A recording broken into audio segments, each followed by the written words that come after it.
सुखवसे तुझे पायी मजती टाई माझी अल्पई वासा तू तो उदाराचा राणा सुखवसे तुझे पायी मजती टाई तुगामणी भोगी पिडा केली धावणी सुखवसे तुझे पायी मजती टाई पंढरंगापूर प्रथम नमन दुसरे चरण संताची त्यांच्या गर्भात आणि कथेत झालीसदारू बाबाजी सद्गुरुदास तुका काय माझी वाणी मंदिर संतांची मधो चित्तासी होय सगळ्या विद्येचे अधिकारी तेचे वंदू श्री चरण श्री गुरुचे ते नमस्कार ज्ञाता रोहिणी कर पाळी देवी तमात तुगा विनवी पंढरी नाथा रंगी वडवावी अंगवता पूर्वी मनोतमाय बापा अवघिया उपचार येते मनाची दातारा गावी गावी माझी सेवा इंद्रबळाची देवा अवघियाचा ठाव पायावरी जीव भाव गावी गावी माझी सेवा इंद्रबळाची देवा चित्ताची असून तुगा करीतो कीर्तन गावी गावी माझी सेवा इंद्रबळाची देवा लक्ष्मी वल्लभा विनानाथा पद्मनाभा सुखवसे तुझे पायी मोल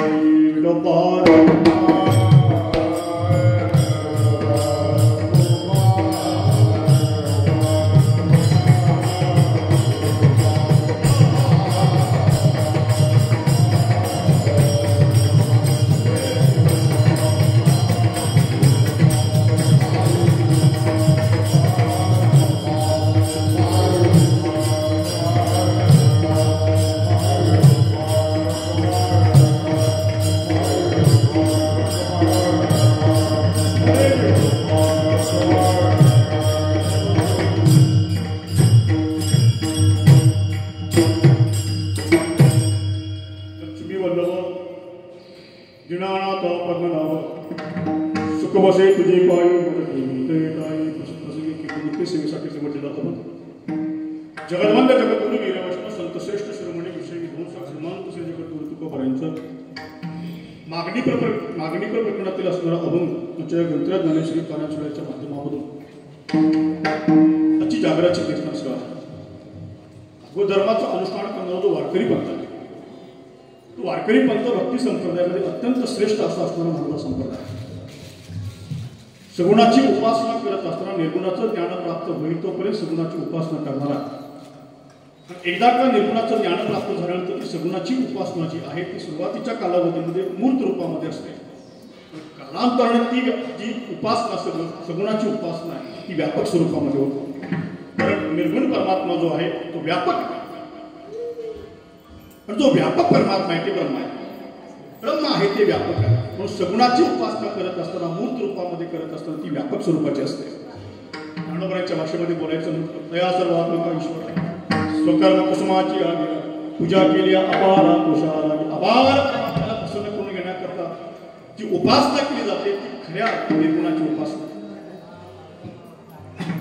ही निर्गुणाची उपासना प्राप्त करत असताना अंतःकरणामध्ये जे द्वैत असतो सुरुवातीच्या काळामध्ये सगुण उपासना करत असताना अंतःकरणामध्ये द्वैत आहे निर्गुणाची उपासना करत असताना अंतःकरणामध्ये द्वैत शिकत अद्वैत या अवस्थेमध्ये तो पोचतो त्यावेळेला त्याच्या अंतःकरणामध्ये व्यापकता निर्माण होते सगुणाची उपासना करत असताना तो देव आणि मी जीव हे ज्ञान त्याच्या अंतःकरणामध्ये असतं हा भेद असतो अंतःकरणामध्ये तो देव आहे आणि मी जीव आहे हा भेद असतो दोघांच्या मध्ये अंतर असतो पण ज्या निर्गुणाची उपासना प्राप्त होते त्यावेळेला अंतःकरणातला भेद संपून जातो पूर्ण जगत जे आहे विष्णुमय जगत हे ज्ञान अंतःकरणामध्ये प्राप्त प्रत्येकाच्या कणामध्ये परमात्म्याचं अस्तित्व आहे कणाकणामध्ये परमात्मा प्रत्येकाच्या अंतःकरणामध्ये तो परमात्मा आहे हे ज्ञान अंतःकरणामध्ये प्राप्त होणं म्हणजे विष्णुमय जग आहे. विठ्ठल जळेस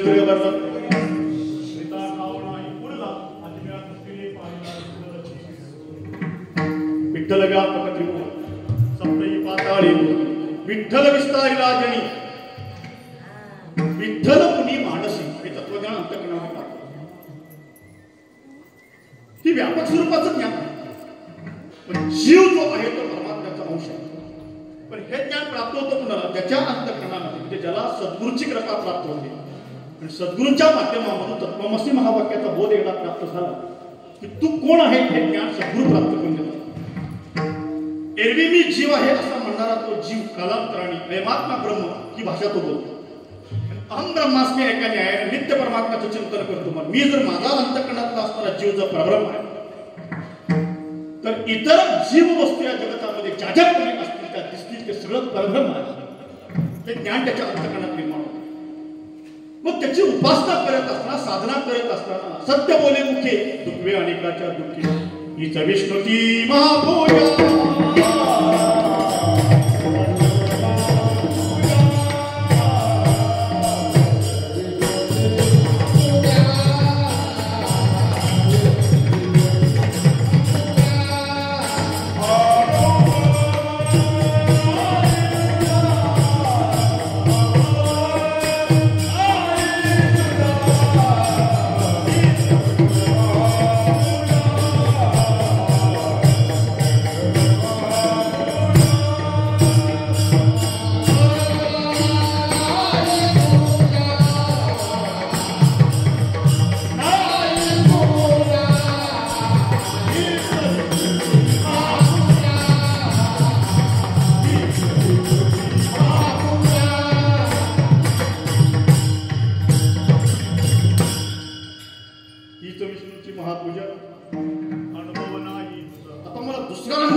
कोणती महापूजा? सत्य बोले मुखे दुःखी अनेकाच्या. जे जे दृष्टी दिसते ते हरिरूप. सगळं जग मला दिसतं ते हरिरूप दिसतं. मग आता मला काही करायची गरज नाही. पूजा जप ध्यान त्यासी नाही. त्याला काही करावं लागत नाही. मला काहीच करावं नाही. कारण द्वैत अंतःकरणात संपून जातो. तो आणि मी दोन्ही एकत्र अनेका दुःख बस. उदाहरण द्यायचं म्हटलं तर पायाला काटा बसतो पण एक अंतःकरणामध्ये उन्हाळ्याचे दिवस कडक आहे. 7 वाजले तरी पाय भासतात. पायामध्ये चप्पल नाही. सहज तेवढ्या करता कशाला घाला सोडून द्यायचं. तेवढ्या वेळामध्ये पाय भाजले. संध्याकाळी झोपायच्या वेळेला मला झोपच लागली. जळजळ झाली डोळ्याला. पाय भाजले. जळजळ कुठं व्हायला पाहिजे? पायाला डोळे जळजळ संबंधच नाही ना. काहीतरी घोटाळा. बरं पिंडीचे ब्रह्मा पाय वेगळा डोळे वेगळे. पाय भाजले जळजळ पायाला व्हायला पाहिजे. डोळ्याचा काही संबंध? काही संबंध. कुणीतरी सांगितलं त्याला बाबा रे डोक्याला जरा खोबरेल तेल सोडा. त्याचं नवरत्न लावा. मग त्यानं ते नवरत्नाची पुढे आणि डोक्याला मस्त पैकी चोळली. पाय भाजले जळजळ डोळ्याला व्हायला लागले. ते चोळले डोक्याला. काय संबंध रे का मला? पण केलं ते सगळं. केल्याबरोबर डोळ्याची जळजळ थांबली. असं व्हायचं का? कारण काय त्याचं होण्याचं असं व्हावं का? कारण आहे ना ते चुको बरं. संबंध एकच आहे. पायाला काटा टोचलेला एक कळ हृदयामध्ये आहे. अंतःकरणामध्ये कळ. असं व्हावं का व्हावं त्याचं कारण महाराजांचं प्रमाण आहे. तुका म्हणे का देहाचे अवयव सुख दुःख भोग जीव सुख आणि दुःखाचे भोग आहेत ते कुणाला मिळतात? जीवाला मिळतात. चिंतन आलं मला माहित नाही. अभंग प्रवेश करायला फार सोपं झालं. जरा मला वाटत होतं कसं सुरुवात करायची. बरं सत्य मधली चाल झालेली आहे. विठोबा रुपये झालेला आहे. बुक्का लावून झाला. कळत नाही हेही संपते. 8:30 वाजून गेले. निम्मत कीर्तन संपलेलं आहे. राहिले फक्त थोडस बहिरणी गायली की आपलं काम संपत. बरं भात शिजून तयार आहे, स्वयंपाक सगळं आहे, राहिलं किती कीर्तन, आता थोडं राहिले फक्त 9 वाजले की आपलं काम संपत. तेवढ्या वेळामध्ये आता प्रवेश अभंगामध्ये करावा किती, बोलावं किती, पण देवाने ते करून घेतलं मला. ते करून घेत असत. वेळ ते ठरवतात, आपण नाही ठरवायचं. एवढ्या छोट्याशा वेळेमध्ये सगळं उरकायचं. बरं, तो नियम जरा मोडावा लागेल. उभं राहिल्यापासून 2 तास, 7:30 ते 7:30. आता जर सांगितलं तर माणसं बसणार नाही, हळूच उठतील, निघून जातील एक एक. महाराज तर मला मगाशी हळूच बोलून गेले, म्हणजे हळूच तरी संकेत मला दिला. लेखी बोले सुने लागले. त्याने मला समजावण्याकरता ते बोलले असं त्यांनाही माहित नाही, पण ते बोलले पण मला समजलं, कारण ते बोलले लेखीला पण लागले सुनेला. काय बोलले ते त्यांनाही माहित नाही. मी आता सांगून जातो. जास्त वेळ लावला ना की माणसं झोपतात. थोड्या वेळामध्ये महाराज आपलं सगळं काय चिंतन, थोड्या वेळामध्ये. बरं, 130 किलोमीटर कीर्तन प्रवास करून आलो, 130 मिनिटच केलं पाहिजे काय? थोडे परी दे. वातावरण चांगलं आहे, वादच भार्गवराम श्री परशुरामाच्या सानिध्यामध्ये प्रकुंड असे पूजनीय महाराजांचे आशीर्वाद अनुग्रहित असणारी सर्व मंडळी या ठिकाणी आणि सर्व दिग्गज अशी मंडळी महाराज साथी करतात. हरिभक्ती पारायण, माझ्याबरोबर आलेले हरिभक्ती पारायण, भजन आणि या भागातली असलेली सगळी मंडळी आहेत. हरिभक्ती पारायण नारायण महाराज वगैरे सगळे आहेत, मिलिंद महाराज वगैरे जे ऐरे महाराज समोर बसले पाहिजे. आणि माझ्या उजव्या आणि डाव्या बाजूला दिग्गज मंडळी बाजूला की दिसायला लहान दिसतात पण ही जबरदस्त. एका बाजूला प्रणव आहे, त्याच्यापासून ओंकाराची उत्पत्ती निर्माण झाली. मला वाटलं होतं गोरक्षनाथ मृदंग वाजवत होते, चलो मच्छिंदर गोरगाय, पण हे तसं नाही. इथं चलो मच्छिंद्र गहिनीनाथ महाराज मृदंग वाजवत ते मला आज कळलं.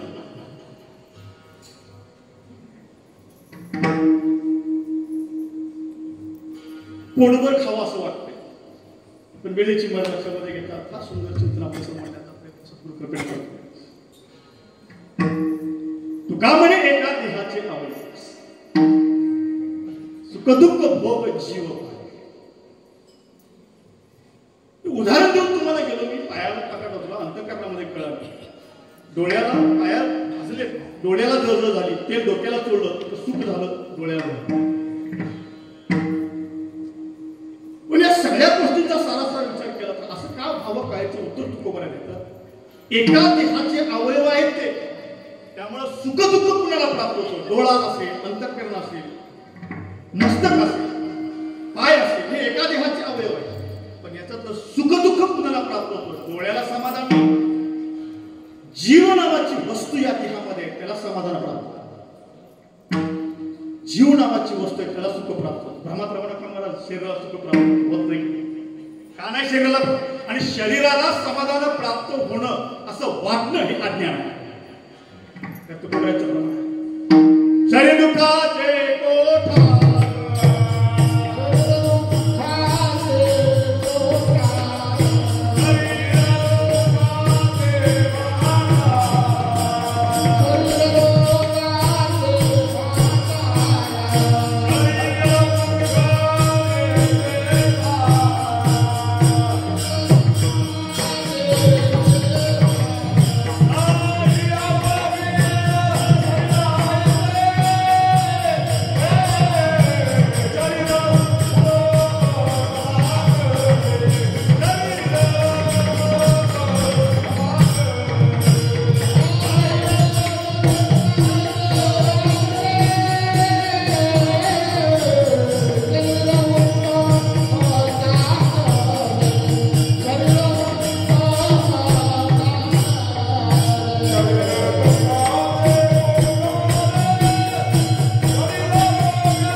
शरीर दुर्गंधीचे झाले, दिवसभर घामाच्या धारा अंगावर येतात.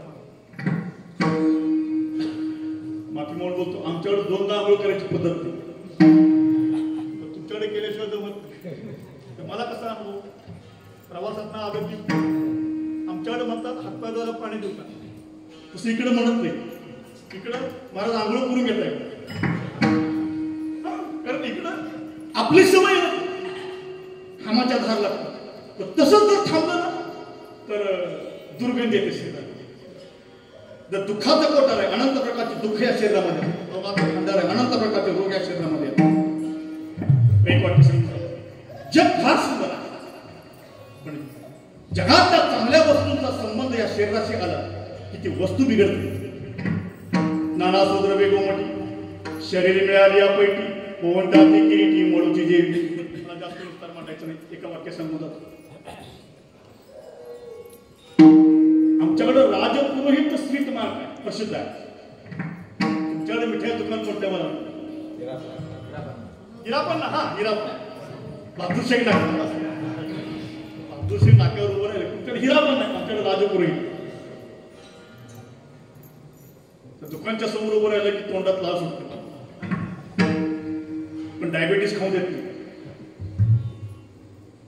काचेच्या बरणीमध्ये ठेवलेला गुलाबजाम, उंची नाही काय, बस दिसतात पुष्कळ झालं. 300 रुपये किलोचा गुलाबजाम, 300 रुपये किमतीचा होतो. कुठपर्यंत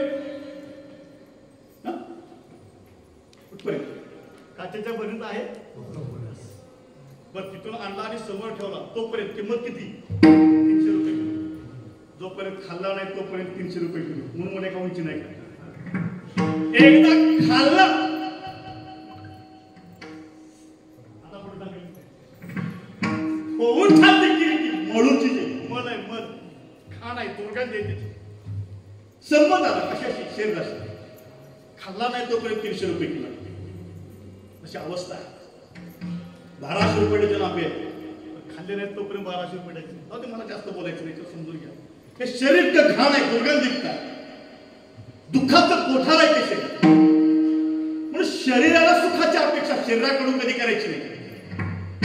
थकून वाकून तुम्ही आलेला आणि इथं आल्यानंतर, इथं बसल्यानंतर सुख कुणाला होतं, शरीराला का जीवाला. शरीराला नाही, जीवाला सुख होतं, जीवाला. पण सुखाची अपेक्षा कुणाला आहे, शरीराला आहे का जीवाला आहे. जीवालाच आहे. शरीराचा विषय डोक्यात काढून टाका. अपेक्षा सुखाची आहे ती जीवाला आहे. त्याचं कारण जीवाला का ओढ आहे जीवाची, ती सुखा करते. तर भागवतातलं प्रमाण देऊन जातो, मधला दुःख व्हावे ऐसे कोणीची वेळ न व्हावे, नवांचिता दुःख पावे तिने नकवे प्रसन्नता. मला दुःख मिळावं असं एकालाही नाही वाटत. काय 2 किलोमीटर अंतर असेल जाऊन जायचं म्हटलं, पण चालत जावं असं कुणाला वाटत नाही. काहीतरी एखादं वाहन मिळावं, चालत कुठं पाय पडून तेवढंच जीवाला. गाडीत बसलं आता जीवाला बरं वाटत. दुःख व्हावं असं कुणाला वाटत नाही, गाडी मिळू नये असं कुणाला वाटत नाही, गाडी मिळावी असं प्रत्येकाला वाटतं. प्रत्येक सुखाची अपेक्षा करतो. इथं बसलेला कुणी असा नाही आहे माझ्या सकट सगळे. दुःख व्हावं असं कुणाला वाटत नाही, प्रत्येकाला अपेक्षा आहे की सुखाची आहे. पण सुख कशाला म्हणतात हेच कळत नाही, दुर्भाग्य. सुख कशाला म्हणतात, तर अपेक्षा करतात सुखाची, पण म्हणतात कशाला कळत नाही. पण तुकोबारांना माहित नाही का, महाराजांनाही सुख पाहिजे आहे. पण महाराजांच्या बाबतीमध्ये एक गंमत अशी आहे, महाराजांना सुखाची कल्पना, सुख हवं आहे, पण महाराजांना माहिती आहे सुख कुठं आहे. आणि महाराजांना दुसरी गोष्ट आहे, जिथं सुख आहे तिथं मला जाता येत नाही. प्रश्न विचारला महाराजांना, तुम्हाला सुख पाहिजे ना. हा पाहिजे. कुठे आहे तुम्हाला माहित आहे. माहित आहे महाराज. कुठं आहे, देवाच्या पायाजवळ. पण जा ना तिथं. महाराज म्हणते मला जाता येत नाही. का नाही जाता येत, कार्यक्रम भाव संबंध आहे. देवाच्या पायाजवळ कुणालाही जाता येत नाही. पाठीमागून स्पष्ट बोलतो, देवाच्या पुजारालाही देवाच्या पायाजवळ जाता येत नाही. परशुराम मंदिराची पूजा करणारे पुजारी देवाच्या पायाजवळ जातात, देवाचं दर्शन घेतात, देवाला स्नान घालतात, सगळं करतात. देवाच्या पायाजवळ त्यांना जाता येत नाही. रोज पांडुरंगाची घरातले तुम्ही आम्ही सगळे देवाचा पाय हातामध्ये घेतो, देवाला पाणी घालतो, सगळं करतो, देवाचा पाय हातामध्ये घेऊन नमस्कार करतो. समोर सद्गुरू दिसतात, सद्गुरूंच्या चरणाला स्पर्श करतात, आपला माथा त्यांच्या पायावर टेकवतात, तरी त्यांना सद्गुरूंच्या पायाजवळ जाता येत नाही.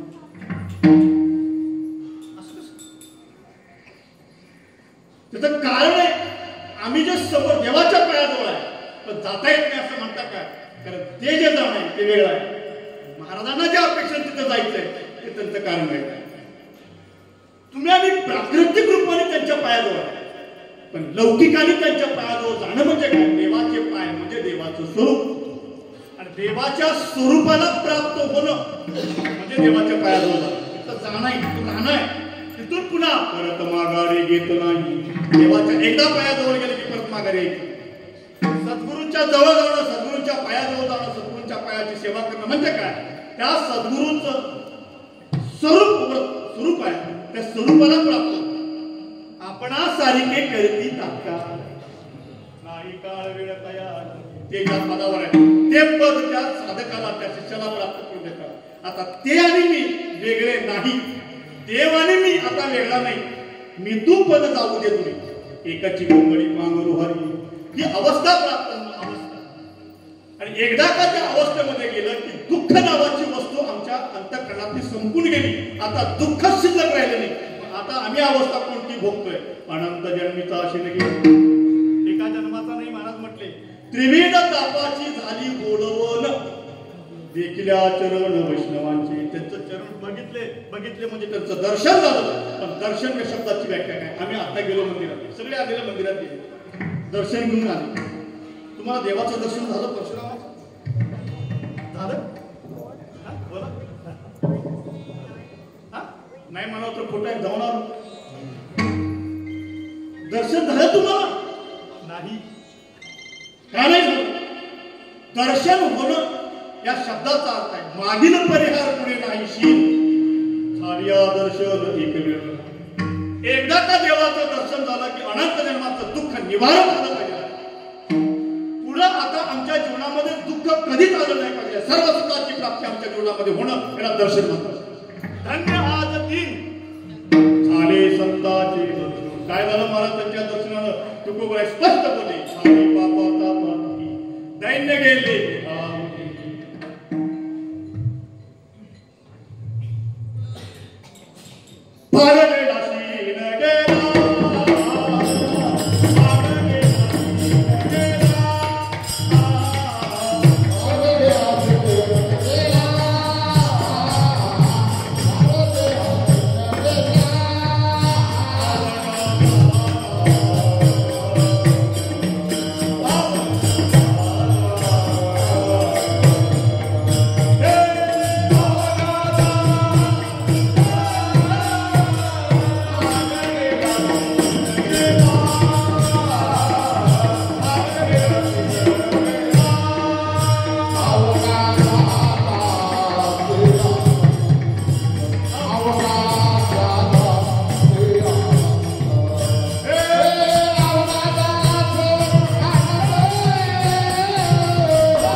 महाराज म्हटले आमच्या अंतःकरणातला असणारा शीन भाग निघून गेला.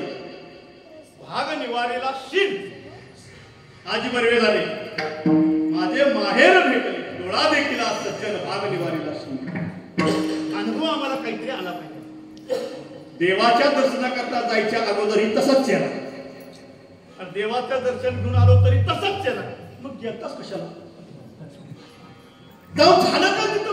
वेळ का वाया घालवला? असं नाही महाराज. ते बघितल्याबरोबर आपल्या चेहऱ्यावर समाधान दिसलं पाहिजे. झाले समाधान. कधी पायी विसावले मन जर देवाच्या पायाजवळ आपलं मन स्थिर राहिलं तर त्याला दर्शन म्हणतात. एकदा परवा शकतो काय दर्शनाचा फायदा? भाग निवारेला शीन.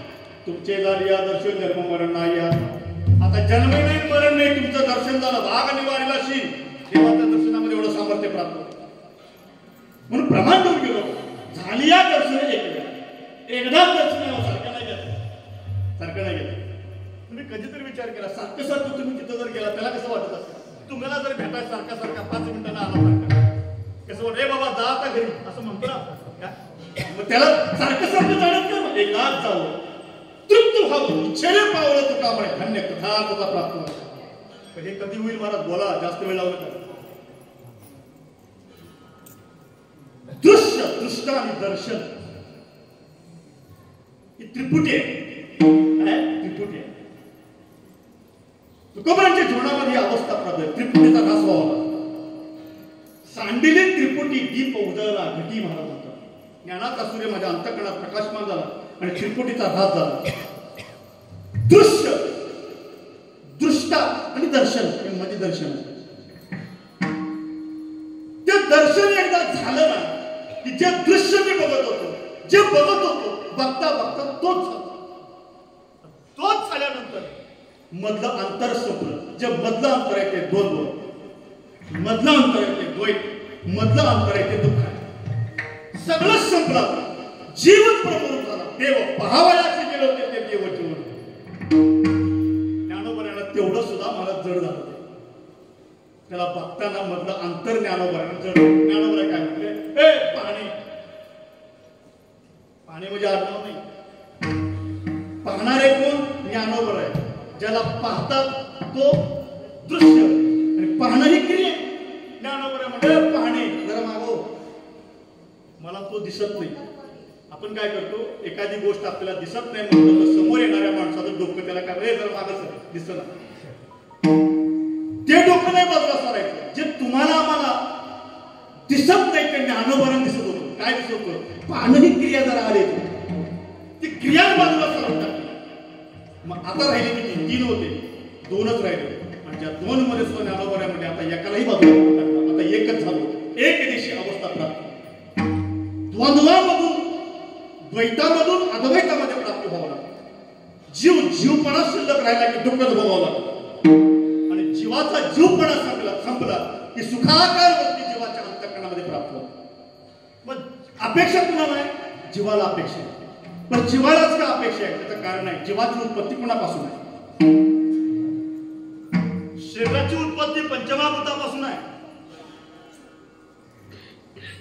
सूक्ष्म स्थूल कारण शरीर हे पंचमहाभूतापासून निर्माण आहे स्थूल शरीर पंचमहाभूतापासून आहे अंतःकरणापासून 4 चतुष्ट आहे मन बुद्धी चित्त अहंकार हे अंतःकरण चतुष्ट आहे आणि अज्ञानाची उपाधी लागली म्हणून कारण शरीराची निर्मिती झाली ही निर्माण झाली त्याच्या सुखाचा काय संबंध आला काही जर 5वा जिकडे म्हटलं तर हे सुखाकडे जातील का पंचमहाभूतांना शरीराला सुख पाहिजे असं जर म्हणालं तर जिथून आले तिथं पाठवले तर सुख मिळेल पण हे जिथून आले तिथं सुखच नाही सुखच नाही स्थूल शरीर जिथून आलं तिथं सुख नाही पंचमहाभूतापासून आलं बरं पंचमहाभूताची उत्पत्ती त्यांनी निर्माण केली हे माहित नाही याचा अर्थ पहिलं शरीर पंचमहाभूतामध्ये विलीन झालं पाहिजे आणि पंचमहाभूतामध्ये विलीन होऊन पुन्हा ते पंचमहाभूत देवाच्या ठिकाणी विलीन झाले पाहिजे एवढा वेळ नाही मला पण पंचमहाभूतामध्ये विलीन शरीर होणं म्हणजे काय जीव शरीरातनं बाहेर पडलं मग पंचमहाभूतामध्ये ते विलीन करावं बरं मन जिथून मनाची उत्पत्ती तिथं ते विलीन व्हावं लागतं अंतःकरणामध्ये सगळं विलीन व्हावं लागतं कारण शरीर निर्माण व्हायला कारण आहे अज्ञान ज्ञानाची प्राप्ती प्राप्त झाली की कारण शरीर संपलं कारणाचा निराश व्हावा हे 3 शरीर निर्माण झाले इथंच अभंगामध्ये तुकोबराने ठेवी शब्दाचा वर्म सांगून पण मी आता सांगणार नाही जरा उशिरा सांगतो कीर्तन संस्थान ठेवी असं का म्हटलं तुकोबराने आणि इथं त्याचं वर्म आलं 3 शरीर घेऊन त्याच्याकडे जाता येत नाही एक कुठलं तरी घेऊन जाते अपेक्षा जीवाला सुखाची आहे या शरीराला सुखाची अपेक्षा आहे तुकोबराने पहिलं प्रमाण दिलं जीवा सुखनोही तुम्हाला देवाची प्राप्ती प्राप्त केल्याशिवाय जीवाला सुखाची प्राप्ती प्राप्त होत नाही मग काय करावं लागेल पहिलं प्रमाण दिलं आपला एक देव करून खावा किंवा आपण देवाच्या जवळ जाऊन खावं लागेल तर सुख मिळेल अन्यथा नाही पहिली गोष्ट. दुसरी गोष्ट आहे, देवा आता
सिस्टीम नसलच तर त्याला मी तरी काय करेल, तुम्ही तरी काय करा.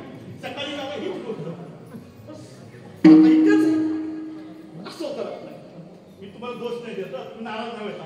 तुम्ही नाराज झाला की माझा कीर्तन संपलं. कारण माझ्या कीर्तनामध्ये कोण नाराज झाला की मला बरं नाही. तुम्ही दुःखी व्हायचं नाही. फार छान सुंदर. फक्त होत आहे कसं, मी ऍडजस्ट करतोय तसं तुम्ही पण ऍडजस्ट करून घेतलं पाहिजे. हायवेनं चालताना ओव्हरटेक करताना ज्याला ओव्हरटेक करायची ती 120 न गाडी असेल तर आपल्याला पण 120 न ओव्हरटेक करतात. मागं पुढं व्हायला लागलं ना की मग ते जरा मजा येत नाही. तो ड्रायव्हर ह्याला काहीतरी म्हणतो, ही ड्रायव्हर त्याला काहीतरी म्हणतो. सगळ्यांनी ते सांभाळून घ्यावं. अरे आमच्या बहिणाचा जरा फास्ट चालत असं वाजवायला तर तुम्ही पण त्याच्याबरोबर फास्ट म्हटलं पाहिजे. तर हे ड्रायव्हर फास्ट चालल्यावर तुम्ही जर आपला हळू वाढायला लागला तर ते नाही चालणार. ते नाही. सगळ्यांनी तुम्ही आम्ही खेळीमेळी, नुसतंच प्रमाण द्यायचं नाही. तुम्ही आम्ही खेळीमेळी करणार त्याला मनावळ करून टाकतो. महाराज म्हटले देवा एक काम, थोडा उपकार माझा, या शरीराचा मला विसर पडू दे. देवा आता ऐसा करी उपकार, देहाचा विसर पाडी. महाराज म्हटले पडू देत तरच या जीवाला सुख मिळेल. तरीचा जीव सुख पाहावी महाराज म्हणजे बनवे केशी राजांकडून आले. महाराजांना कळालं सुख कुठे आहे, पण सुख पाहिजे कुणाला हे महाराजांना कळलं. ऐकायला कुणाला पाहिजे कळलं. डॉक्टरकडे गेल्यानंतर म्हातार बाबाला चालता येत नाही. बाबाने काय सांगितलं, नातवाला म्हटलं तेवढं डॉक्टरकडे जा, पण डोकं दुखतंय माझं, एवढी गोळी फक्त घेऊन. ते पोरगं पळत पळत गेलं तिथं आणि सांगितलं गोळी पाहिजे डोक्याची. त्याची डोक्याची गोळी दिली. पण याची पावर त्यामध्ये पावर जरा जास्त आहे. म्हटलं ते चालणार नाही, 90 वर्षाचे बाबा आहे. मग लक्षात आलं मग एवढी गोळी गेली पाहिजे किती पावर जरा कमीची. अरे म्हटले मला वाटतं तुला पाहिजे. ते म्हणजे मला नको आहे. पावरच कमी करून टाकली गेली, गोळीची पावर कमी केली. कधी केली कमी, कळलं कुणाला पाहिजे त्यावेळी. महाराजांच्या लक्षामध्ये आलं सुख कुणाला पाहिजे. तुमच्याकडे ऐकायचं असं हो म्हणा तुम्ही. सुख शरीराला नको आहे, सुख जीवाला पाहिजे हे महाराजांच्या लक्षामध्ये आलं. महाराजांनी विचार केला आणि शरीर वेगळं आहे आणि जीव वेगळा आहे. मग जर जीवाला सुख पाहिजे असेल तर आपलं लक्ष कुठं पाहिजे, जीवात व्यक्त पाहिजे. देहापासून बाजूला व्हावं लागेल, देह तादात्म्य बाजूला ठेवावं लागेल. कारण शरीर मी नाही, शरीर माझं नाही, शरीर संबंधी वस्तू माझ्या कोणी नाही. सुख मला पाहिजे आहे. मला म्हणजे कुणाला, जीवाला सुख पाहिजे. पण देह तादात्म्य बाजूला ठेवून विचार केला पाहिजे फक्त जीवाचा. पण जीवालाच का सुख पाहिजे आहे त्याचं कारण फार सुंदर आहे. गुळाची ढेप असते, गोड असते. गुळाच्या ढेपेला तुम्ही कुठेही स्पर्श करा, सर्वांगी साखर अवघी गोड. गुळाच्या ढेपेला वरून हात लावला, वरून जरी तिला चाटलं तरी गोड. तळाला तिला हात लावला, खडा काढला, चाटला तरी गोड. डाव्या उजव्या बाजूला कुठेही तिला तुम्ही स्पर्श करा, ती गोडच लागते. सर्वांगी साखर अवघी गोड. तसा आहे गुळाची ढेप गोड आहे. एकाला वाटतं ती ढेपच खायचे, पण ते म्हणजे असे आखी नाही खाता येत ना. गुळ खायचे, मग त्याने काय केलं, खडा काढला, त्याच्यातला एक खडा काढला तर तो गोडच लागला. का गोड लागला, त्याच्यातला अंश आहे तो अंश, म्हणून तो गोड लागला. पण तो गुळाचा खडा आहे, तो पुन्हा त्याला गोड आहे, ती जायची कुठे जायची गोड आहे, त्याला पुन्हा त्या खड्याला त्या ढेप्याला चिटकायची. त्या गुळाच्या खड्याचं घर कुठं आहे, ते ढेप आहे, हे त्याचं खरं आहे, त्याचं पोचायचं. त्याचं मूळ स्वरूप कोण आहे, रूप आहे. ऐका, गुळाच्या खड्याचं रूप हे तुकडा आहे, खडा हा रूप आहे, आणि त्याचं स्वरूप काय, गुळाची ठेप हे त्याचं स्वरूप आहे. वेगळं झालं म्हणून ते काही दुःखरूप होत नाही. तसं जीव परमात्म्याचा अंश आहे आणि परमात्मा जो आहे तो सुखरूप आहे. सुखरूप पैसा तुला कोणी सांगत, माझ्या पांडुरंगा सारे का सर्व सुखाचं आधार आहे तो परमात्मा आहे. शुद्ध सुख त्या परमात्म्याच्या जवळ, सोलीव सुख देवाजवळ. त्या देवाचाच तुम्ही आणि अंश आहे. देवाचा अंश आहे. ममे वंश जीवलोके जीवभूतो सनातन मन षष्टींद्रिय आणि प्रकृती स्थानी कर्ष. आणि जीव परमात्म्याचा अंश असल्या कारणामुळे जीवाला गोड आहे ती सुखाची आहे. कारण तसं उदाहरण दिलंय, गुळाचा खडा आणि गुळाची ढेप गोडच लागते, तसं जीवालाही गोड आहे. जीव सुद्धा सुखरूप आहे, पण त्याला गोड आहे सुखाची आहे. त्याला दुःख नको आहे, त्याला सुख पाहिजे. मग शरीराशी तादात्म्य ठेवलं तर सुख मिळणार नाही. मग जीवानी तादात्म्य कुणाशी ठेवलं पाहिजे, जीवानी तादात्म्य आत्म्याशी ठेवलं पाहिजे, परमात्म्याशी ठेवलं पाहिजे. शरीराशी तादात्म्य ठेवून चालणार नाही, ते जीवाच्या लक्षामध्ये आलं. मग शरीराकडून ते सुखाची अपेक्षा कधी करत नाही. मग त्याला सुख काय हे माहीत झालं, कुणाला पाहिजे कळलं, जीवाला पाहिजे. मग सुख मिळतं कुठं त्याचा विचार पहिला करावा. अज्ञान अवस्थेमध्ये जीव आहे, तो सुखाचा विचार करतो, त्याला सुख दिसतं ते म्हणावं.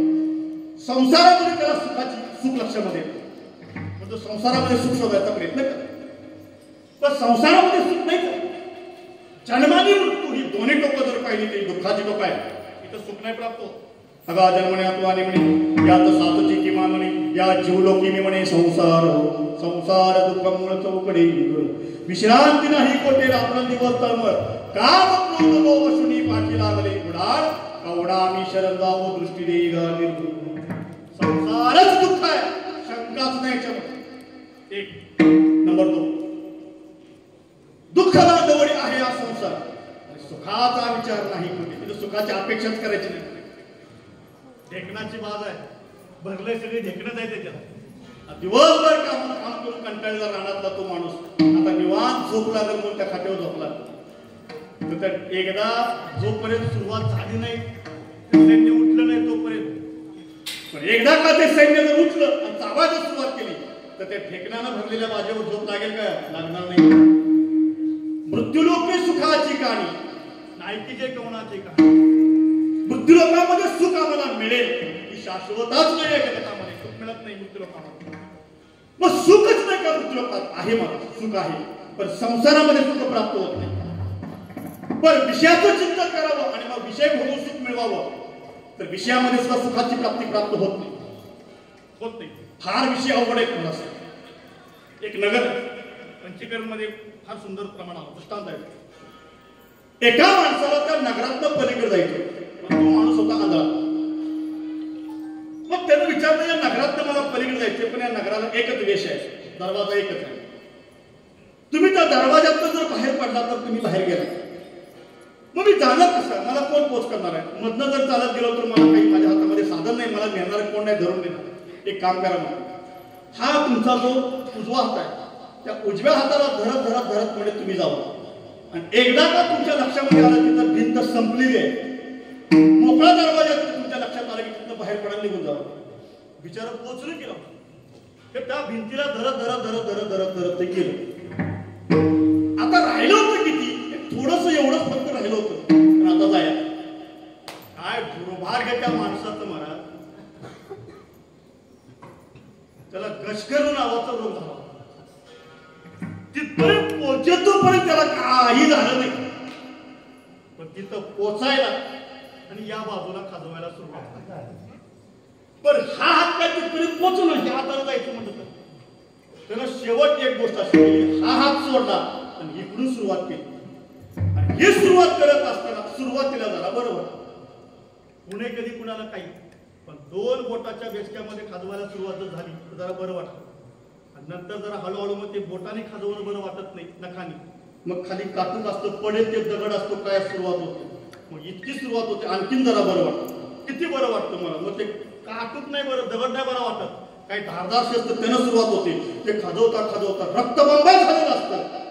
मग त्याच्या लक्षामध्ये अजून बरं वाटतं, पण नंतर बघतो त्यावेळेला आग व्हायला सुरुवातीला ते बरं.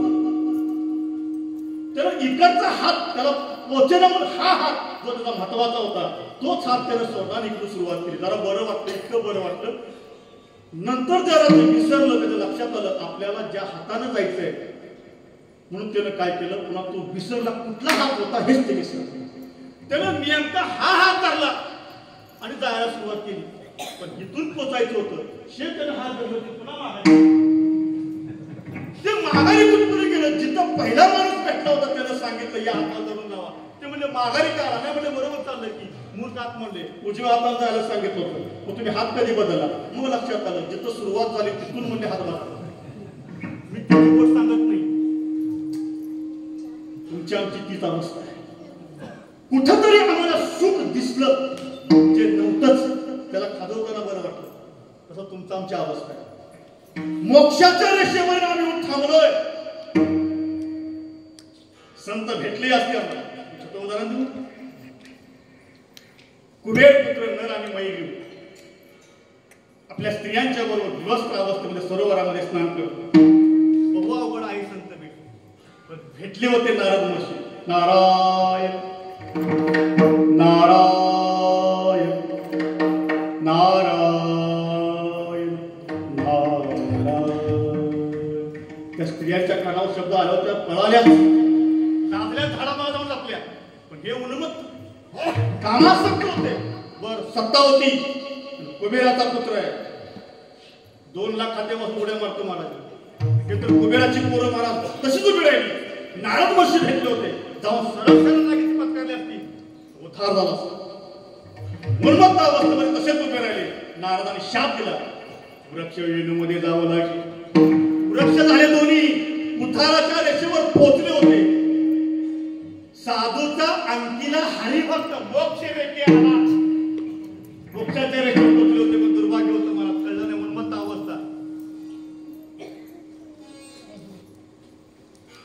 विषयाचं चिंतन करत राहिले. त्यांना आवड लक्षात आलं की इथं काहीतरी सुख आहे आणि त्या सुखामध्ये ते गुरफटून राहिले. परिणामी तिथं सुखच नव्हतं मला, त्या माणसासारखी अवस्था झाली. परिणाम पुन्हा ते त्याच्यामध्ये गुंतून राहिले. पुनरपि जन्माम पुनरपि मरणाम पुनरपि जननी जत्रेषण. किती वेळा जन्म यावे नित्य व्हावे भजी. हा कशाचा परिणाम? नित्य विषयाचं चिंतन केल्याचा परिणाम आहे. विषयामध्ये सुख प्राप्त होत. रोहिणीचे तळ जायचे आणि स्वप्नीच्या आवासे भद्र झाला. प्रमाणे हरणाला ताण लागलेले असते. ते हरण पाणी शोधण्याच्या नावावर असतं उन्हाळ्यात, पण ते जितकं बघत राहतं त्याला ते पाणी लांब दिसतं. ते मृगजळ आहे. रोहिणीच्या नक्षत्रावर पडलेला पाऊस आणि ते मृगजळ दिसतं. हरण पळतं पळतं पळतं, जितकं पुढं पळतं तितकं ते पाणी पाठीमागे जातं, ऊर फुटून भरून जातं. विषयाचे सुख कैसे, रोहिणीचे जळ जैसे, स्वप्नीच्या आभासे भद्र झाले. एकाला स्वप्न गाढ झोप लागली, स्वप्न पडलं. स्वप्न पडल्याबरोबर महाराज तो राजा झाला. स्वप्नात काय बिघडते, काय पण व्हायला स्वप्नात असत. राजा झाला तो. हत्तीच्या अंबारी, सोन्याच्या अंबारी, त्या अंबारीत बसला. मागं पुढे हजारो सैनिक, पण मिरवणूक चाललेली गावात. आणि मग त्याच्यामध्ये ताशे वगैरे फटाके मोठमोठे लागले. काय झालं? एकाला लहर आली महाराज. त्याने एकाला लावला फटाका. मग तो लावला कुठं लावला? हत्तीच्या पायात. हत्तीच्या पायात फटाका वाजल्याबरोबर तो हत्ती काय एका जागेवर आहे का? ते लागलं उड्या मारून. हत्ती हल्ला जोरात असा, हल्ला जोरात. हत्तीला काही भागलं असेल, ते हल्लं जोरात. हल्ल्याबरोबर त्या अंबारीचं वर्ण खाली पडलं. कोण पडलं खाली? राजा. कुठला? हा, म्हणजे तुम्ही जागा आहे ते बरं आहे. बरं, अंबारीतनं खाली पडलं. कुठं पडलं? बरं, अंबारीतनं पडलं का खाटवलं पडलं? अरे कुठली अंबारी, कुठला हत्ती, काय सोनं घेऊन बसला? अरे ते खाटावलं खाली पडलं. मग त्याच्या लक्षात आलं पडल्यावर मी कुठं? ती लागलं हत्ती शोध आहे. हत्ती कुठला? 4 पायाची खाटाय मला.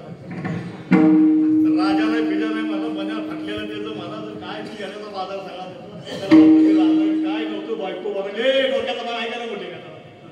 अक्कल बिक्कल घालता येईल का? कीर्तन ऐकून आलं का? काय झालं म्हटलं? कळत नाही तुम्हाला? लहान आहे तुम्ही मध्ये कोरडा. स्वप्नामध्ये जर ही अवस्था आहे, तसं स्वप्नातलं सुख हे जागं होत नाही तोपर्यंत. जागं होत नाही तोपर्यंत. तसं आता सुद्धा तुम्ही आम्ही एक स्वप्न पाहतोय, पण हे जे बघतोय ते स्वप्न आहे. ते जागेपणातलं स्वप्न आहे. झोपेतलं स्वप्न आहे. झोपेतलं नाही स्वप्न, ते जागेपणातलं आहे. काय बघतोय? जग बघतोय का परब्रह्म बघतोय? बघतोय पुन्हा जगाला बघतोय का परब्रह्माला बघतोय? नाही. जगाला बघतोय, जग बघतोय. पण ह्या सगळ्या बसलेल्या माणसांना माणसं म्हणून बघतोय का परब्रह्म म्हणून बघतोय? आता बरोबर. अनंत रूपी अनंत वेशी तिला काय त्याचे नानापर्यंत म्हणावं. आम्हाला अजून आयरे महाराज दिसतात, त्यांच्यात ब्रह्म दिसत नाही. आम्हाला अजून आयरे महाराजांचे दोष दिसतात, गुण दिसत नाहीत. कधी गुण दिसतात, कधी दोष दिसतात. आम्हाला अजून नंदकुमार महाराज दिसतात. आम्हाला परब्रह्म दिसत नाही त्याच्यात. आज मी ब्रह्म पाहिले हे म्हटलं पाहिजे. जग आम्हाला दिसतं, परब्रह्म दिसत नाही, म्हणजे आम्हाला स्वप्न पडलं. विश्व स्वप्नाचा धंदा धोकीत होता प्रभूचा. अनादि जो अनादि कालापासून आम्हाला झोप लागलेली आहे. ती झोप लागली असल्यामुळं आम्हाला सगळं स्वप्न दिसतंय. आम्ही स्वप्नात आहे. आणि स्वप्नात काय दिसतंय? आम्हाला जग दिसतंय. आणि जागे झाल्यानंतर आम्हाला काय दिसतंय? परब्रह्म दिसतंय. जगात मिथ्या आणि ब्रह्म सत्य आहे. जागा झाल्यानंतर म्हणून जागा असावं लागतं. तुकोबर आहे जागेवर. महाराज म्हटले शरीराबद्दल मी जागा आहे, शरीर खोटं आहे. संसाराबद्दल मी जागा आहे, संसार खोटा आहे. मग सत्य काय? तर परमात्मा सत्य आहे. मग शरीरामध्ये सुख नाही, संसारात सुख नाही, आणि विषय तर काय सुख देणार? विषय वडे बोधले जीव. आता याची कोण करील कीव नुपदे नारायणी भाव भावनी ठाव नरदी कोण सुख धरिले संसार. संसारामध्ये सुख नाही मला, पण विषयामध्ये सुख नाही. नित्य विषयाचं चिंतन केलं तर आम्हाला सुखाची प्राप्ती प्राप्त होत नाही. सुख मिळण्यासारखं. अजून एक सुखाचा विचार मांडतो पुढे सर. दुपारची वेळ आहे, उन्हाळा भयंकर आहे, आणि एक उंदीर नावाचा प्राणी, त्याला बिळामध्ये काही बरं वाटलं. हा, मग तो उंदीर काय झाला, बिळातून बाहेर आला. आणि ते बीळ जे होतं ते एका पिंपळीच्या गार सावलीमध्ये मला ते बीळ खाली होतं. उंदीर आलं बिळाच्या तोंडाला येऊन जरा मस्त गार सावली येशीतल्यासारखी तो घ्यायला लागला. पण त्याच्या काही लक्षामध्ये आलं नाही. सावली गार होती, पण अजून त्याने अनुभव घेतला जरा रोजच्या सावलीतून आजच्या सावलीत जरा काहीतरी फरक आहे. जरा वारा सुटला असते म्हणून गार सावली. कधी कधी माणसं म्हणतात कालच्या पेक्षा आज जरा बरं आहे, पण आजचा जो फरक होता सावलीतला तो वेगळा होता. काय होता फरक? एका भला मोठ्या सर्पानं एक उंदीर अगोदर खाल्ला होता आणि तो पहिला उंदीर त्याचा काही पचला नाही. तो पचवायचा प्रयत्न त्याच पिंपरणीच्या झाडाच्या खाली असणारं ते बिळ आहे, त्या बिळातनं बाहेरून तो खाना काढून असं बोलत होता. आणि त्या फणात सर्प गार आहे, त्याची शरीर गार असतं. ते अधिक सावली पिंपरणीची, गार वारा सुटलाय दोन, आणि त्याच्यामध्ये त्या सर्पाची गार सावली, हे सगळं ते सुख त्या सावलीचं कुणाला मिळालं? उंदराला मिळालं. ते उंदीर ते सुख घ्यायला लागलं. आता मला एक गोष्ट सांगा, त्या उंदराला त्या सुखाची सावली, सावलीचं सुख हे किती वेळ? क्षणभर या शब्दाचा अर्थ आहे.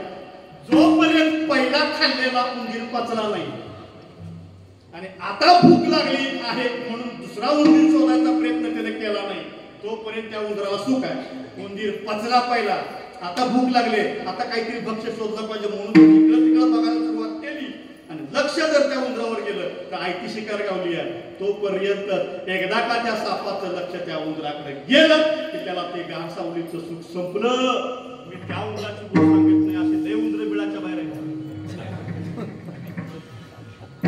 ना तरी आदिमेची बोली, ना सर्पफणीची सावली, ना शीतळ होय केतुली मुशकाशी.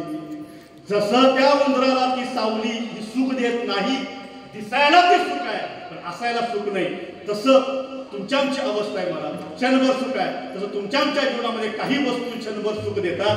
कालांतराने त्या सुखाचा परिणाम जर बघितला तर दुःखामध्ये प्राप्त संसार सुख देत नाही, विषय सुख देत नाही, जन्मलेली आई सुख देत नाही, बापही सुख देत नाही. मला जर बोक्यासारखी आई, बाप आणि सर्पिणीसारखी आई जर जीवनामध्ये असेल तर ती सुद्धा आम्हाला सुख प्राप्त करून देत नाही. माय बापे जरी सर्पिणका त्यांच्या सवे सुखा नपवे बा. जन्माला घालते सर्पी माता, पण भूक लागली तर ती सर्पीन आपली पिलं सुद्धा खाते. 7 घरं त्या बोक्यापासून, बोका जन्माला घालतो पिलाला, 7 घरं ती मांजरी त्या बोक्यापासून संरक्षण करून 7 घरं ती लपवून ठेवते. बोक्यापासून सुख नाही म्हणत त्याला, सुख नाही त्या बाळाला. बोक्यासारखा बाप असेल तर सुख मिळणार नाही, सर्पिणीसारखी आई असेल तरी सुख प्राप्त होणार नाही. आई बाप तुम्हाला सुख देणार नाही. सुखाच्या अपेक्षा यांच्याकडून करणं सुद्धा मला अज्ञानाचं लक्षण आहे. मग सुख मिळेल, कोण सुख देतं? एक तर देवस्वरूपाची योग्यता प्राप्त असणारे संत तरी सुख देतील. कहेची ठाई बहुपाई संताची, किंवा दुसरं सुख आम्हाला कोण देणार आहे? एकमेव परमात्माच तुम्हाला मला या मृत्यू लोकांमध्ये सुखाची प्राप्ती प्राप्त करून देतो. हा सिद्धांत तुकोबरायांचा आहे. तुका म्हणे काही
तो पदार्थ द्विधा, दोनच पदार्थ जगात आहेत. एक देवरूपी ठिकाण आणि एक संसारूपी ठिकाण.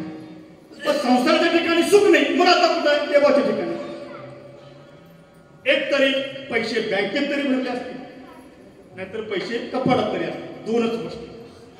चार ती कपाटामध्ये पैसे नाही, त्यात ती बँकेत भरले असतील. दृष्टांत पटला तर घ्या, नाही सोडून दे. पण चार ते पैसे बँकेत भरले नाही, त्यात ती कपाटात असतील. ठेवायची जागा दोनच आहे. माणसं घरात राहणारी प्रामाणिक आहे, म्हणून हे मुद्दाम दृष्टांत सांगितलं. त्याच्या घरात दृष्टांत सांगितलं नाही. बायकोच्या पर्समध्ये पैसे वेगळे, पोराच्या पॅकेटातले पैसे वेगळे, आणखी कुठं तरी ठेवलेलं चिरून का असं तिकडे पैसे वेगळे, हे सांगितलं नाही मी.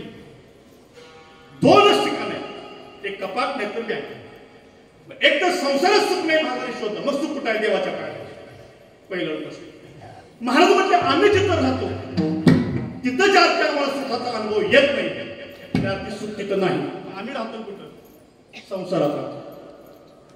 म्हणजे तिथं सुख नाही. आता सुख कुठं आहे? तर सुख एक तर त्या देवाच्या पायाजवळ आहे. तुकोबाला तो अनुभव आला, देवाच्या पायाजवळ सुख आहे.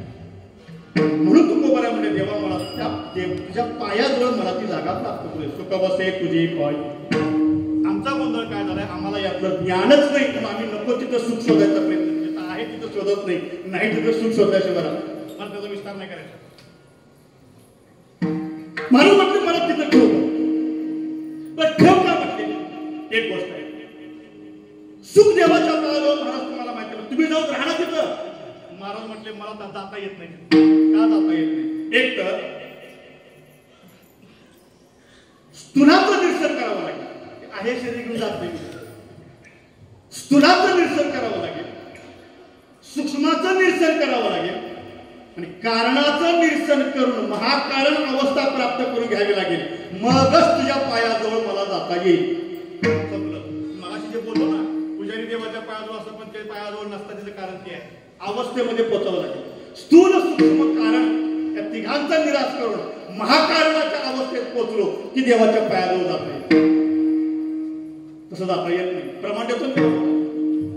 देहाच्या निरसने पाविजे या ठाया, माझी आयशी काया दोन. तेव्हा माझं शरीर तसं नाही, तू तुला या माझ्या देहाचं पहिलं निरसन कर, उदासीनता निर्माण करून दे, आणि तू जसा आहेस तसं स्वरूप मला निर्माण करून दे. आणि एकदा का तेच स्वरूप मला मिळालं की तू मी वेगळा नाही, मग तू सुखरूप आहे, मी सुद्धा सुखरूप अवस्थेला प्राप्त होईल. मला तिथं तू नेऊन ठेव. म्हणून मजा ठेवी नाही. बरं, महाराजांना माहित आहे देवाच्या पायाजवळ सुख आहे. महाराज म्हटले तू मला नेऊन ठेव. जेव्हा तयारी झाली ठेवण्याकरता, महाराजांसाठी ती अवस्थाही देवाने तयार करून ठेवली. पण एक शंका पुन्हा निर्माण होते. हा सिद्धांत आहे, तुकोबाराने त्या लक्ष्मीला मध्ये का घातलं? काय कारण होती तिला मध्ये घ्यायची? या दोघांचा विषय चालला होता. त्याला काय त्याच्या बायकोला घरी मध्ये घ्यायची गरज होती का? पण कारण त्याचं असं आहे, सुख होतं कुठं? मी संपवणार आहे कीर्तन 10 मिनिटांमध्ये, 10 मिनिटांमध्ये, जास्त वेळ नाही. सुख होतं कुठं? देवाच्या पायात. देवाचे पाय म्हणजे देवाचं स्वरूप. देवा बरेच उदाहरण एका वाक्यात. देवाच्या पायाच्या एका अंशावर जगत आहे. एका अंशावर. म्हणजे देवाचे पाय कुठे आहेत? इथं आहे मंदिरात. ब्रह्मांडाचा धनी आहे महाराज. त्याला उदाहरण छोटस. बळीराजाच्या दारामध्ये देव जेवायला गेले. 3 पावलं जमीन मागितली. 2 पावलामध्ये सगळं संपलं. ब्रह्मांड संपलं. तिसरा पाय ठेवू म्हटले तर बळीराजाने डोकं केलं. देव बैलाच्या डोक्यावर पाय ठेवला. बैला पाताळामध्ये घातला. ब्रह्मांड संपलं. देवाच्या पायाच्या एका अंशावर सगळं जगत आहे. ब्रह्मांड आहे म्हणा. मग देवाचे पाय व्यापक आहे. तो परमात्मा व्यापक आहे. मग देवाचे पाय कुठं नाही ते सांग. म्हणून एक प्रमाण मग अशी एक प्रमाण ब्रह्मांड नायका विश्वजनाच्या ब्रह्मांडाचा नायक आहे तो. मग त्याचं स्वरूप ब्रह्मांड. जिकडं पाहावं तिकडं सुखच भरलंय सगळं. परमात्मा सुखरूप आहे. सगळं ब्रह्मांड त्याला व्यापलेलं आहे. त्याच्या पायाच्या एका अंशावर सगळं जग. एका अंशावर म्हटलंय. निर्गुण देवाचे पाय निर्गुण आहे. देवाचं स्वरूप आहे ते. देवाचे पाय म्हणजे देवाचं स्वरूप. एक भूपाल प्रमाण अखंडित असावेसे वाटते पाय. तेव्हा काय वाटतंय? अखंड तुझ्या पायाजवळ असा. आम्ही आलोय परशुरामामध्ये, आजच आलोय, आता आलोय, बस काम झालं की निघून जाणार आहे. वाटतं का हो इथं आल्यानंतर अखंडित असावी? कीर्तन संपलं, घाई चालली आता निघायची. एक वाक्य सांगू, एक वाक्य सांगू, ते त्यांना सांगायला पाहिजे, तुम्हाला सांगतो. त्यांना संपवायची काय झाली सकाळच्या लोक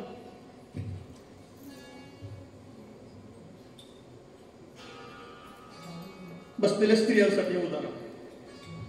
सासरी जाताना घाई असते का माहेरला जाताना घाई असते? नाही हे ना बोलले, कुठे जाताना घाई असते? हा माहेरला जायला सकाळी 7चीच गाडी पाहिजे. अरे हो जरा थांब, जरा स्वयंपाक तरी मागची उपाशी मरतेली काहीतरी करून ठेव त्याच्यासाठी. घरातलं थोडं काम कर, जा ना बाबा, 12 वाजता जा. काय 7च्याच गाडी गेलं पाहिजे असं काय? दुपारची 12ची नाही, आदल्या दिवशी सगळं भरून ठेवलेलं असतं, सकाळी 7ची जायची काय? बरं येताना तरी घाई असते का? गाडी चुकली म्हणून फोन असतो. हा चुकली नाही, चुकवली. मला एक सांगा ना, परमात्म्याच्या जवळ जायची घाई असावी का परमात्म्यापासून दूर जाण्याची घाई असावी? कसला परमात्मा करतोय महाराज? लबाड्याचा परमात्मा. कीर्तन संपवायची घाई झाली, या बुवाच्या घरी जायची घाई झाली. हा की इथं परशुरामाच्या उपाशी मरशील का? इथं करकी सेवा त्याची अशी वृत्ती निर्माण करून व्हायला पाहिजे ना. जर आणले असते घरातली माणसं सगळी आणली असती ना, त्याला जा की म्हण की जा तुम्ही.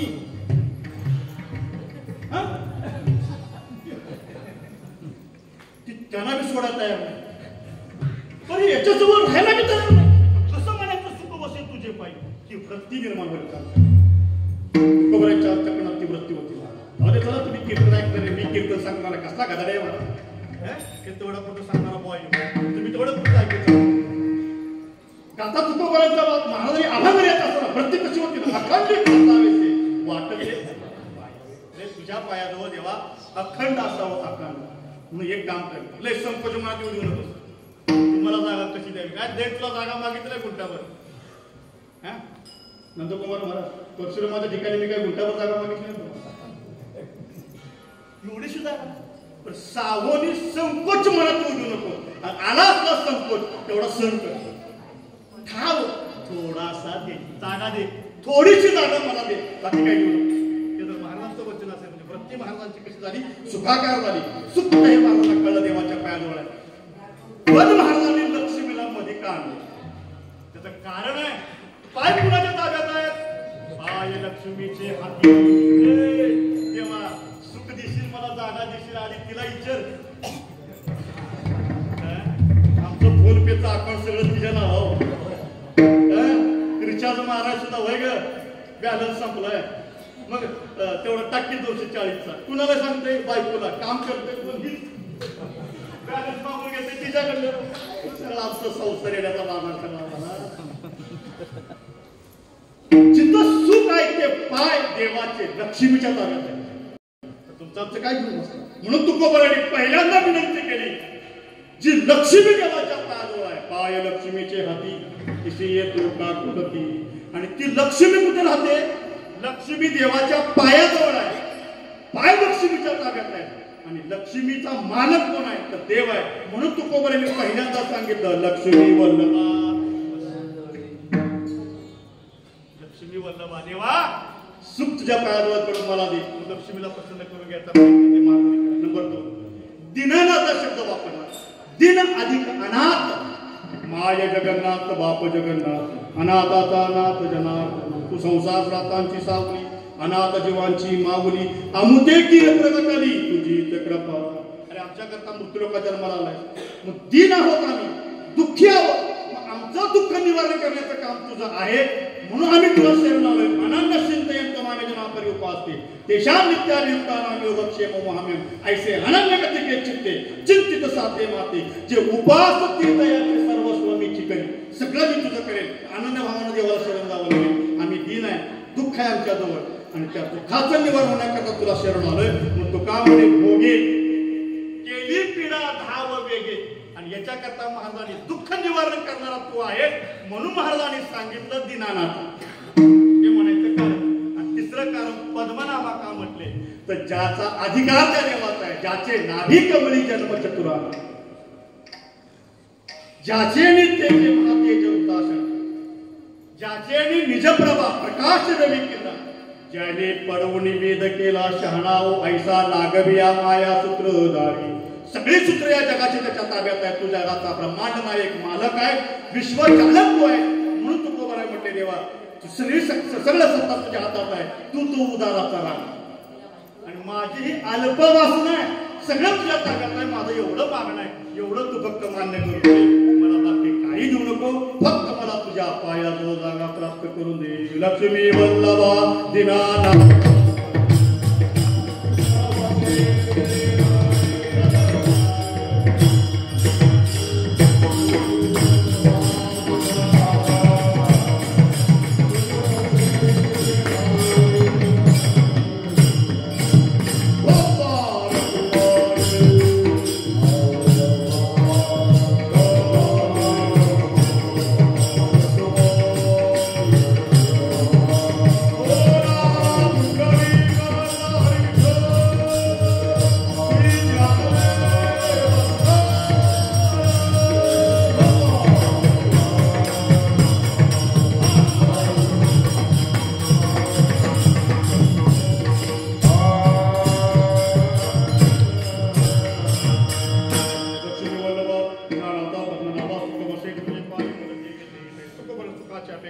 आणि सुख शब्दाची व्याख्या म्हणजे जोपर्यंत आम्हाला देवाचा वियोग होतो तोपर्यंत दुःखच भोगावं लागतं.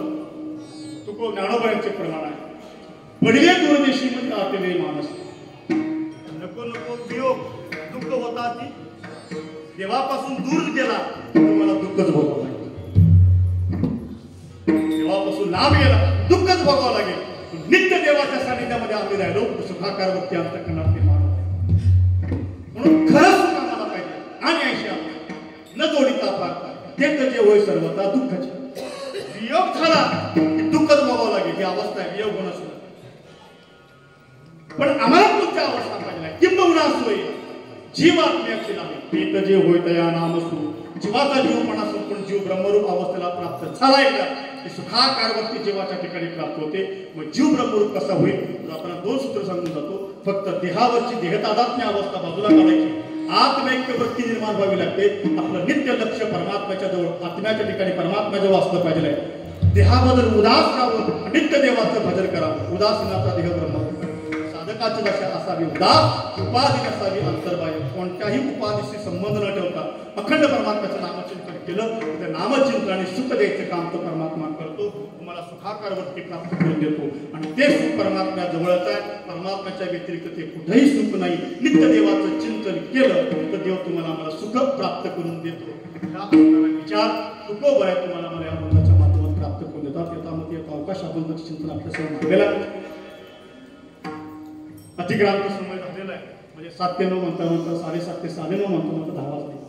कळत मला जास्त चिंतन मांडायचं नाही, कारण पुन्हा 9 ते 11 वाजता वेळ लागेल, मग त्याचा उपयोग नाही. पण आज सांगता होती, दिंडी प्रदर्शना होती आणि हा बराचसा समारंभ असल्यामुळे थोडासा वैकुंठ शहरी भक्तीपरायण पूजनीय गुरुवर्य कोलगे महाराजांच्या माध्यमातून उत्सव आहे. त्याच्यामुळे 3-4 वर्ष खऱ्या आपण ह्या उत्सव आता चालू आहे. नवीनच ह्या उत्सवाची सुरुवात आहे. पण फार सुंदर असं वातावरण निर्माण आहे. अखंड परमात्म्याचं नामचिंतन करत हा संदेश घेऊन या ठिकाणी सेवेला पुण्यविराम प्राप्त करू. किंवा तुमचे केले धर्म कीर्तन सिद्धी केली येत माझे जे उरले पाहिजे करविले तेशी केली कटक वाकून एका कधी मोजाने शीघ्र मला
Oh